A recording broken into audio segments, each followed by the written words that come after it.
Welcome to needle stitch art. Needle stitch art চ্যানেলে সবাইকে স্বাগত।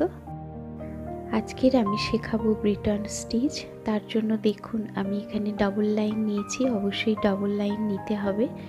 দেখুন এভাবে যেখানে সুতোটা তুললাম ঠিক তার বিপরীত লাইনে একটু নিচ থেকে আমি ছোট্ট করে ফোঁড় তুললাম, তুলে সুতোটাকে এইভাবে আমি তুলে নেব।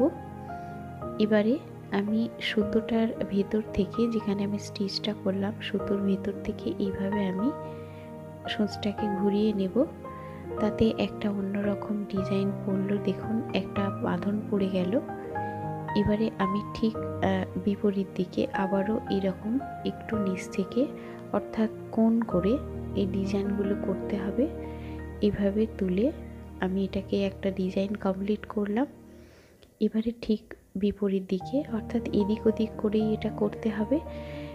ছোট্ট করে আবারও ওই রকম একটু ফোঁড় তুলবো আমি, তুলে আমি আবারও ওই সুতোটাকে যেভাবে ভেতর দিয়ে ঘুরিয়ে নিয়েছিলাম ঠিক একইভাবে এইভাবে আমি এটাকে তুলে নেব। আবার এদিকে এসে ঠিক একইভাবে কোণ করে আমি এটাকে ডিজাইনটাকে কমপ্লিট করে দেব। ঠিক একই পদ্ধতিতে কিন্তু ডিজাইনটা করতে হবে।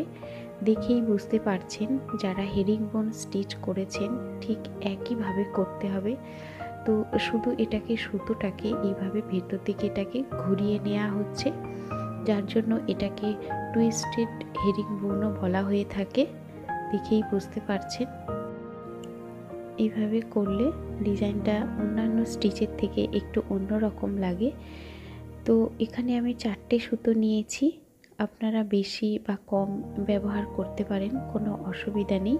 যেমন সুতো নেবেন সেইভাবেই কিন্তু ডিজাইন পড়বে। তো দেখুন একইভাবে আমি এটাকে পুরোটা কমপ্লিট করব। এইভাবে ছোট্ট ছোট্ট করে তুলতে হবে। তবে মনে রাখবেন ডিজাইনটা তারই উপরে নির্ভর করবে আপনি কেমন করে ডিজাইনটা ফেলতে চাইছেন। অর্থাৎ ফেব্রিক বা ফোঁড় যেটা আমি তুলছি সেটা ছোট বড় যেমন তুলবেন সেইভাবেই কিন্তু ডিজাইন আসবে। আমি এখানে ছোট ছোট করে ফোঁড়গুলো তুললাম, সেই জন্য এইরকম ডিজাইন এলো। আপনারা যদি একটু বড় করে তোলেন তাহলে কিন্তু সেই রকম ডিজাইন পড়বে।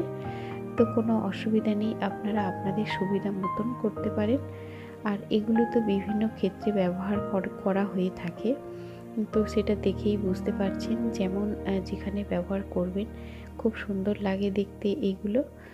তো এইভাবে একইভাবে পদ্ধতিতে করবেন, তাতে দেখবেন খুব ভালোই লাগবে দেখতে। এটা কমপ্লিট হওয়ার পর দেখতেই পাচ্ছেন একেবারে অন্যরকম ডিজাইন একটা পড়ছে এখানে। আমি এখানে এইভাবেই ছোট্ট করে ডিজাইনটা দেখালাম। কেমন লাগলো নিশ্চয়ই কমেন্ট করে জানাবেন। ভালো থাকবেন, সুস্থ থাকবেন সবাই।